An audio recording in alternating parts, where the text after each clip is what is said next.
Bonsoir YouTube, ici Largo pour une courte vidéo sur ce que je vais appeler le prince des jeux, le prince des cucs en bois, c'est Terra Mystica, le légendaire. Je ne pouvais décemment pas avoir une chaîne YouTube sans vous parler de mon jeu préféré, peut-être avec Horror Arkham, mais Horror Arkham chez moi c'est plus récent, ça date d'il y a 2 ans, alors que Terra Mystica est sorti en français en 2012, donc c'est un jeu qui a 9 ans. Je vais vous parler d'un jeu qui a 9 ans ce soir, peut-être à contre-courant de cette marée de vidéos qui nous compte les 20 dernières sorties de la semaine. Moi, ça m'épuise un petit peu. Je crois que je vais me spécialiser dans les vieux jeux.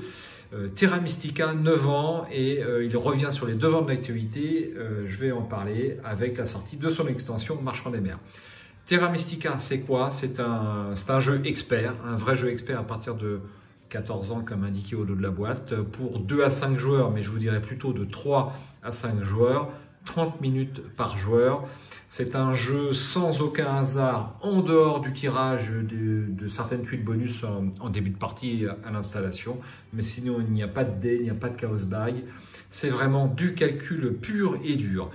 Terra Mystica, c'est un jeu qui vous place dans le rôle du chef d'une faction, on va dire d'Heroic Fantasy. On a des nains, on a des Yétis, on a les Reines des Neiges, on a les sorcières, on a les chevaucheurs de dragons, enfin je crois que j'écorche un petit peu le nom, des choses comme ça. On a 14 races asymétriques, toutes différentes à jouer. Et donc vous jouez le rôle du chef de cette faction et vous allez devoir développer votre peuple, votre race sur une planète, peut-être la Terre, c'est peut-être ailleurs, mais la place est limitée et vous allez être constamment tiraillé entre le fait de vouloir vous développer au contact de vos adversaires et de façon éloignée, vous aurez plus de place, mais par contre vous aurez moins d'avantages commerciaux si vous êtes éloigné de vos adversaires. Donc vous allez être tiraillé. Alors on va retourner juste un petit peu la boîte pour voir ce qu'il y a au dos. Donc là par exemple on a les fakirs, on a les oren, on a les géants et les morbangs. C'est l'une des races à jouer. Voici Terra Mystica, un jeu de stratégie au mécanisme simple. Je dirais pas si simple quand même. Néanmoins, le gros point fort du jeu, c'est que tout est rappelé avec une iconographie particulièrement claire. C'est l'une des plus sympathiques, enfin l'une des plus claires que je connaisse. Est-ce qu'on relit l'introduction? Oui, on va relire l'introduction. Votre chance sera celle que vous créerez. Vous gouvernerez l'une des 14 factions et transformerez les terres dans le but d'y construire vos infrastructures. Tout au long de la partie, vous aurez à choisir entre être près de vos adversaires pour en soutirer divers avantages ou accroître votre territoire. Vous voudrez améliorer vos infrastructures afin d'augmenter vos revenus en ouvriers, prêtres, argent et pouvoir. La construction de temples favorisera votre ascension au sein des 4 cultes, soit le feu, la terre et l'air. Érigez une forteresse pour activer une capacité unique de votre faction. Élargissez votre territoire et construisez de nombreuses habitations pour avoir plusieurs ouvriers. Ou bien assurez-vous de toujours avoir de l'argent à l'aide de vos comptoirs commerciaux. Avec 14 factions aux capacités différentes et des cartes bonus qui diffèrent d'une partie à l'autre, chacune de vos parties sera une expérience unique. Alors voici le plateau de jeu. Cette vidéo va être divisée en 2. Cette première partie où je vais vous parler des principes on va dire un peu plus généraux du jeu, et une deuxième partie où vous aurez droit donc à une table de jeu après une partie à 4 joueurs. Donc parfois on a tendance à vous présenter une mise en place, mais moi c'est l'inverse, je vous présente le plateau de jeu une fois que la partie est terminée. Donc ici vous voyez un petit plateau individuel, donc chaque joueur va avoir un plateau individuel correspondant à sa faction qui sera asymétrique sur différents points, notamment un pouvoir spécial de base. Donc par exemple les fakirs vont pouvoir lancer des tapis volants et sauter une case lorsqu'ils vont créer leur bâtiment. Et puis un pouvoir spécial par rapport à votre forteresse qui a un gros bâtiment indiqué ici. Et une fois que vous l'aurez construite, vous aurez un pouvoir spécial. Donc là, vous voyez ce plateau de jeu, il y a les petites habitations en bas, les comptoirs commerciaux juste au-dessus et sur la droite le monastère, encore au-dessus les temples, pardon, et encore au-dessus le monastère. Donc là, ici, les différentes races se sont plus ou moins développées. On est, on va dire, à la fin du premier tiers de la partie. Donc vous allez devoir construire des bâtiments. Et le principe du jeu, c'est la terraformation. C'est-à-dire qu'à l'aide d'une action, donc il y a différentes actions possibles à chaque tour de jeu. Vous jouez à tour de rôle. Quand vous n'avez plus ni d'ouvriers ni d'argent, bien vous passez votre tour. Et l'une des actions possibles, c'est de terraformer, c'est-à-dire de venir on va dire, placer une tuile terrain à l'image de votre faction. Donc il y a 7 tuiles terrain différentes, les déserts, les forêts, les marécages, etc. Chacune correspondant à une race. Et donc sur cette race, eh bien, vous n'allez pouvoir construire vos bâtiments que sur le terrain qui correspond à votre faction. Donc il y a 14 factions correspondant à 7 plateaux de jeu, et les 7 plateaux de jeu eh bien, correspondent à un terrain particulier, c'est-à-dire qu'il y a 2 factions par terrain de jeu. Par exemple, pour le vert, eh bien, c'est les sorcières et les orennes, et donc ces 2 races ne peuvent pas être en jeu en même temps puisqu'elles sont sur le même plateau, et donc vous le retournez recto verso pour choisir les orennes ou les sorcières. Alors qu'est-ce qui fait que ce jeu, eh bien, est toujours là 9 ans après, hein. Il y a des jeux, on en entend, vous faites une partie ou deux, et puis on n'entend plus jamais parler. Mais là, il est toujours là 9 ans après. Il y a une première extension qui existe, donc Fire and Ice, Feu et Glace, qui va être également réédité par Super Meeple à l'occasion de la sortie de Marchand des Mers. Voilà, c'est sorti il y a 15 jours, dernière extension. Donc le jeu de base est de Helg Ostertag et James Drogemüller, je pense que j'écorche un peu.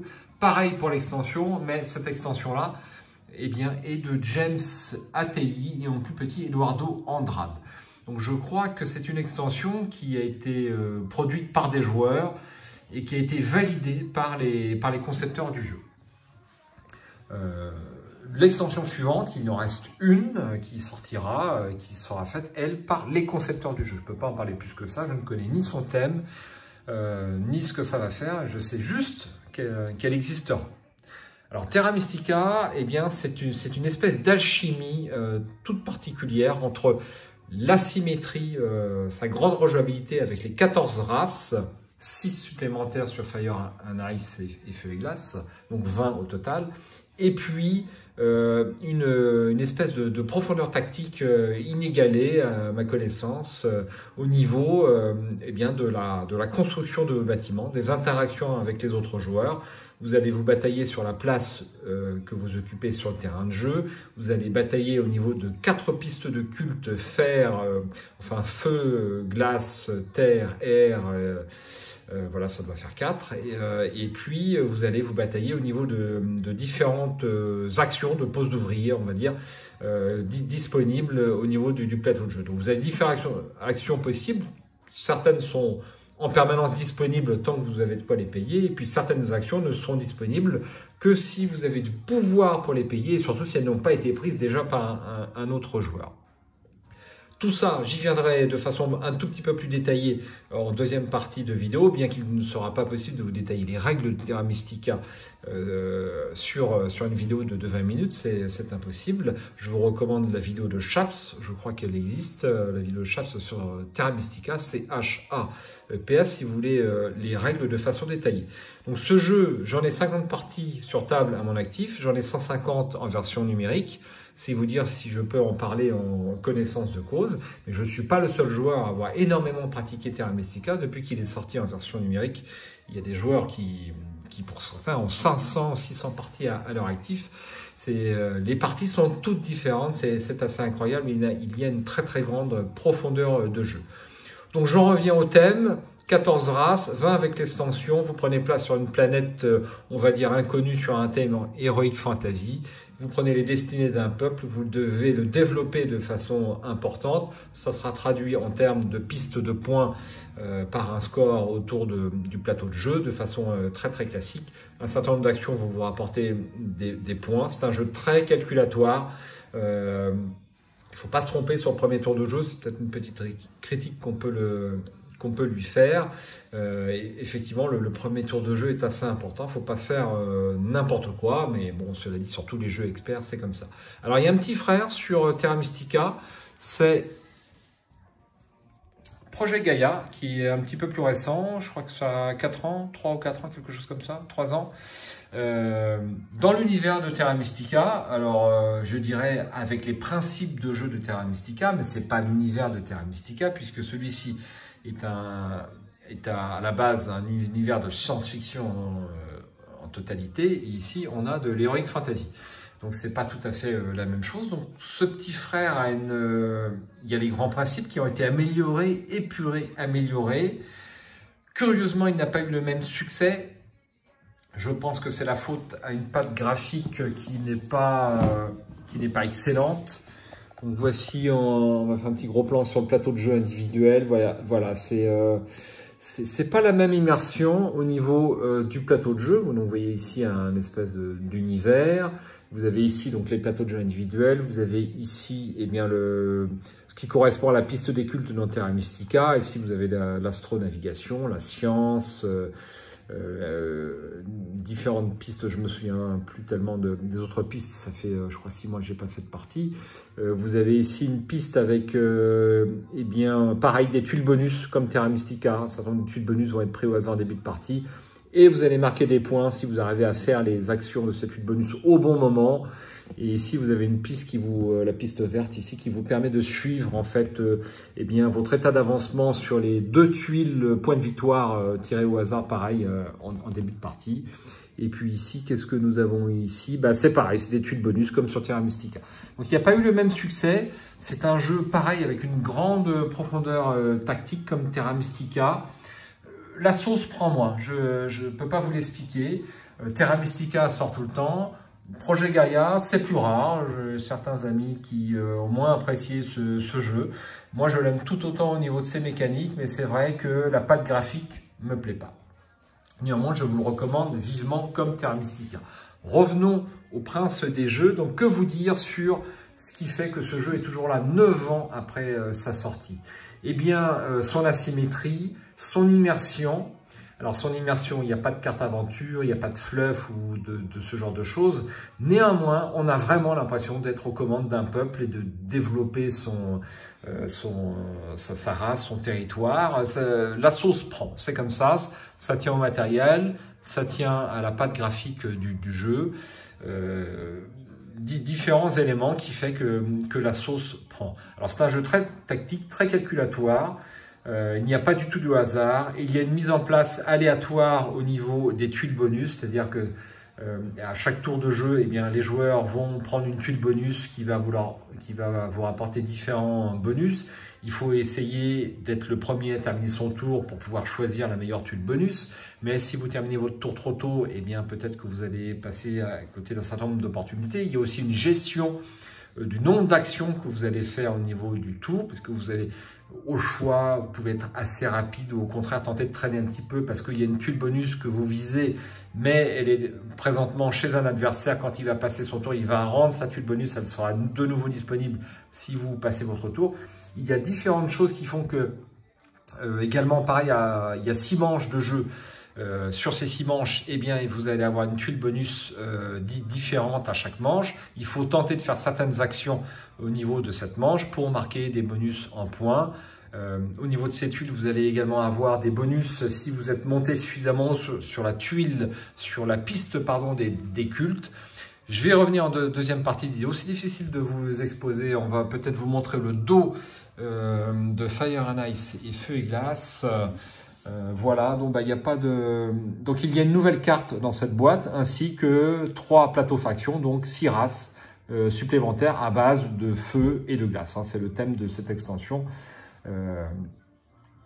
Voilà, qui est épuisé, mais qui va être édité prochainement. Et puis, on va également retourner sur Marchand des Mers. Donc ici, vous avez les différentes traces. Et puis, bah, c'est pareil. On n'a pas de ce qu'il y a dedans, mais vous verrez ça en deuxième partie de vidéo. Eh bien, ça va rajouter un module tactique avec un nouveau bâtiment, un petit peu comme la forteresse, si vous connaissez, et le monastère. Vous allez avoir eh bien, le port que vous allez pouvoir construire et qui va vous permettre de trouver certains avantages. Hein. Donc, un jeu à partir de 14 ans, une très grande profondeur tactique, assez difficile. C'est vraiment un jeu expert. Si vous aimez les jeux d'ambiance, c'est pas fait pour vous. C'est minimum 2 heures, voire 2 heures et demie à 5 joueurs. C'est l'un des jeux les plus profonds tactiquement que je connais. C'est supérieur à Good Western, c'est supérieur à Wonder, c'est supérieur à Terraforming Mars de mon point de vue. Deed of Winter, enfin je suis en train de regarder sur les jeux. C'est peut-être du niveau de Tricarion, pour vous donner une idée de complexité, eh bien c'est Tricarion. Je ferai également une vidéo prochainement sur Tricarion, parce que bah, c'est un vieux jeu, donc je veux faire des vidéos sur les vieux jeux et non sur les dernières nouveautés. Bon, les dernières nouveautés, ça m'agace un petit peu, mais j'en achète comme tout le monde aussi, bien sûr. Je ne vois rien de plus à vous dire. Donc je vous donne rendez-vous dans quelques instants pour vous, mais pour moi ça va me prendre 3 heures, enfin entre 2 et 3 heures pour cette partie. Voilà, donc je vous dis à tout de suite, je passe le générique et puis on se retrouve dans quelques instants.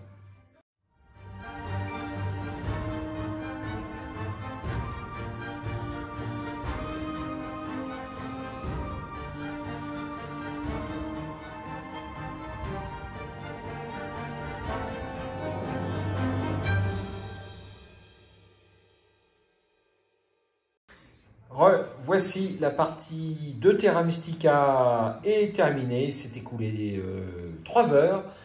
On approche de la soirée. Donc je vous fais un petit plan d'ensemble de cette partie sur une table de jeu avec une partie de Terra Mystica terminée. Alors, aux débutants, ça peut paraître un petit peu touffu et compliqué, cette grande table de jeu. Alors c'est vrai que c'est un vrai jeu expert Terra Mystica. Néanmoins, comme je l'ai dit pour vous il y a quelques instants, eh bien c'est un jeu d'une très grande profondeur. Donc à la table aujourd'hui, eh bien on avait les Oren. Donc c'est un jeu asymétrique. Donc les Oren, c'est une petite particularité, ils n'ont pas de pouvoir. On avait les Yétis qui ont ici un pouvoir de pouvoir faire une action de magie avec un point d'énergie mystique en moins, un point de pouvoir en moins. Nous avions ici les Morbanks, ouais, c'est ça, qui ont une particularité de pouvoir construire grâce à leur forteresse, eh bien, un comptoir avec une action gratuite sans dépenser. Ici, nous avons la piste de magie, donc les joueurs eh bien, ont une compétition pour progresser sur cette piste. Et le premier joueur qui se trouve en haut, le deuxième, le troisième, ont des points qui sont appelés ici. Donc, c'est cette tuile-là. La plus grosse agglomération va y venir. Pareil, va marquer 18 points pour le plus gros, 12 pour le deuxième, 6 pour le suivant. Ici, nous avons joué avec l'extension, la toute nouvelle extension qui est commerce. Et donc, nous sommes tombés sur cette tuile est prise au hasard et nous sommes tombés sur la tuile qui indique que le joueur qui a mis le plus de pions commerce eh bien, marque 18 points, 12 pour le deuxième, 6 pour le suivant. Dernier joueur, nous avions, donc ça c'est une tuile commerce de l'extension, dernier joueur, eh bien, c'était les cultistes. Alors au niveau du score, cultiste premier, les Oren deuxième, donc ici nous avons la piste de score. Troisième, eh bien, les Yétis. Et puis, bon, dernier, les Morbanks. Donc, voici le plateau de jeu. Donc, sont construits les maisons, les comptoirs, les temples. Donc, le principe, c'est qu'à chaque fois que vous construisez quelque chose, eh bien, ça fait apparaître un petit revenu. Tout ce qui est avec une petite main, eh bien, c'est un revenu. Donc là, quand vous construisez un temple, vous enlevez le temple et hop, apparaît en dessous une petite main avec un prêtre. Donc les prêtres vont vous permettre d'avancer sur cette, notamment ici, vont vous permettre d'avancer sur une piste de terraformation. Donc la terraformation, eh bien, c'est le grand principe du jeu, c'est ce qui vous permet donc de transformer des tuiles terrain à votre race. et de construire dessus, puisque vous ne pouvez construire des habitations ou des bâtiments que sur les tuiles terrain préalablement terraformées sur votre terrain. Donc ici c'est la terre, en l'occurrence pour les cultistes. Et puis la piste de navigation qui va vous permettre d'aller plus loin au niveau, enfin je veux dire de franchir un certain nombre de cases haut pour construire un petit peu plus loin, sinon vous êtes obligé de construire adjacent à une habitation existante. Alors, pour les joueurs experts, eh bien, qu'est-ce qu'amène cette extension Marchand des Mers? Eh bien, ça amène une adjonction du plateau individuel de base. Donc, donc là ici le joueur ne l'a pas construit, vous avez un port de commerce qui peut être construit, et là encore vous allez avoir des revenus. Donc en l'occurrence on avance de 1 sur la piste de navigation et on va recevoir un bateau à chaque tour. Vous avez 2 nouvelles actions disponibles, une de production de bateau et une autre de déplacement et ou commerce. Donc le commerce, ça va vous permettre donc de placer ces petites tuiles avec vos bateaux sur... Là, je fais un gros plan, vous voyez, les tuiles sont en dessous. Et donc, vous pouvez mettre une seule de vos tuiles commerce en dessous de chaque bâtiment. Vous avez 15 tuiles comme ceci, vous pouvez donc commercer au maximum 15 fois. Qu'est-ce que rapporte le commerce? Eh bien, c'est indiqué ici. Si vous commercez avec une habitation toute simple, c'est 1 point de victoire et un ouvrier. Si vous commercez avec une forteresse, c'est 2 points de victoire, 2 pièces et une terraformation, c'est la petite peine. Qu'est-ce que ça ajoute au jeu, cette extension marchand? Eh bien, une grande profondeur tactique, une grande profondeur de jeu, ça fait aucun doute. Ça paraît assez équilibré, c'est intéressant. La partie nous a autant intéressé que le jeu de base. Par contre, gros défaut, eh bien, c'est ces empilements de tuiles. Donc, empiler les petites tuiles commerce, c'est pas trop méchant. Avec un bâtiment dessus, c'est pas trop méchant non plus. Mais quand les bateaux vont commercer, on va les mettre sur la tuile. Donc quand vous avez un bâtiment plus plusieurs bateaux, est-ce qu'on a un exemple ici? Par exemple, vous voyez, ici, on a un bâtiment avec un bateau, et vous voyez, le deuxième bateau est tombé. Et donc, il faut avoir des doigts de fée pour placer tout ça. Et ça, c'est un petit handicap de cette extension. Donc peut-être que l'informatique nous apportera un intérêt là-dessus, hein, si cette extension est adaptée sur Board Game, mais bon, on n'a pas signé quand même pour une adaptation numérique, on a signé pour un jeu de plateau. Et à ce niveau-là, ça reste à inventer au niveau des petits bateaux. En fait, c'est les bateaux, je pense, qui sont trop gros, ou il fallait trouver un autre système pour les bateaux, parce que eh bien, avoir 4 bateaux sur une seule case, en plus du bâtiment, eh bien, c'est fouillis. Et puis, il faut avoir des doigts de fée pour les manipuler. Mais gros intérêt tactique, gros intérêt de jeu, c'est une extension effectivement que l'on recommande. Donc, si vous ne connaissez pas Terra Mystica, n'achetez pas cette extension en même temps, ce n'est pas la peine. Le jeu est suffisamment compliqué pour jouer de nombreuses parties endiablées sur le jeu de base. Et puis, si le jeu vous intéresse, eh bien, vous pouvez continuer avec les 2 extensions qui existent, Fire and Ice et puis Marchand des Mers. Fire and Ice est actuellement introuvable, mais elle sera rééditée très prochainement par, je crois, Super Meeple. Donc, ici, vous avez les tuiles donc, de terraformation. Est-ce que j'ai bien tout expliqué? Je pense, on va tout bien expliquer. Il est impossible de résumer les règles de Terra Mystica en 10 minutes. Ça, je vous invite à voir une vidéo spécialisée de Chaps ou autre. Mais je pense avoir exposé les grands principes sur cette très courte vidéo. Et puis pour les joueurs qui veulent acheter Marchand des Mers, eh bien, j'indique que quelqu'un est intéressé par ce jeu, que cette extension est recommandée.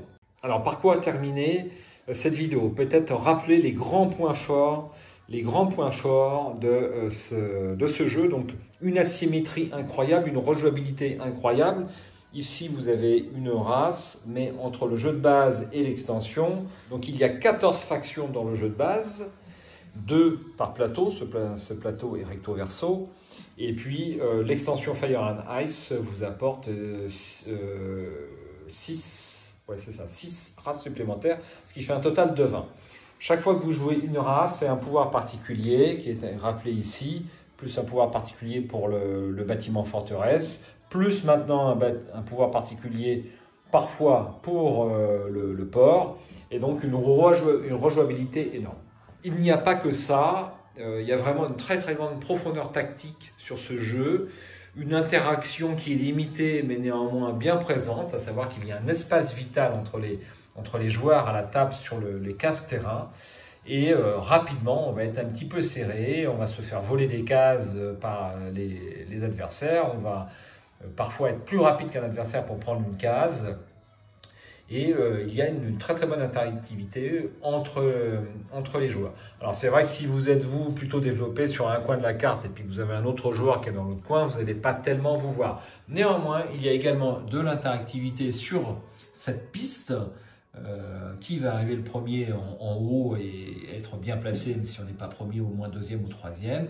Et puis il y a également de l'interaction sur, j'en ai pas parlé, sur ces tuiles pouvoir qui vous donnent un petit pouvoir particulier. À chaque fois que vous construisez un temple, vous voyez, symbolisé par cette tuile. Chaque fois que vous construisez un temple ou le gros monastère, vous avez le droit à l'une de ces tuiles. Donc là, il y a encore une compétition. Cette petite tuile, c'est l'ordre du tour, c'est apporté par l'extension. C'est important, même si vous n'avez que le jeu de base, il est important lorsque vous passez, l'ordre dans lequel les joueurs passent donne l'ordre du tour du joueur suivant. Dans le jeu de base, le premier qui passe sera premier, et après on tourne dans le sens des aiguilles d'une montre. C'est un petit défaut du jeu de base. Il faut même si on n'a pas ce petit plateau, il faut appliquer cet effet. Que vous dire d'autre avant de terminer cette vidéo sur ce fantastique jeu Terra Mystica? Je vous l'ai dit, plus de 200 parties. Pour moi, c'est l'un des meilleurs jeux, pas le meilleur, allez, le meilleur jeu à l'allemande qui existe sans aucun doute. C'est un jeu à posséder absolument dans sa ludothèque. Si vous souhaitez acquérir le jeu, vous avez en dessous de la vidéo le lien pour acheter Terra Mystica chez Philibert, ainsi que son extension Marchand des mers. Voilà, si ça vous intéresse, achetez-le, c'est absolument à posséder. Je vous dis à très bientôt pour une nouvelle vidéo, probablement sur Arkham, comme d'habitude. Prochaine partie jeudi prochain. Et puis je vous souhaite d'excellentes parties chez vous, avec vos amis, avec votre épouse ou époux, vos enfants, etc., etc. À très bientôt.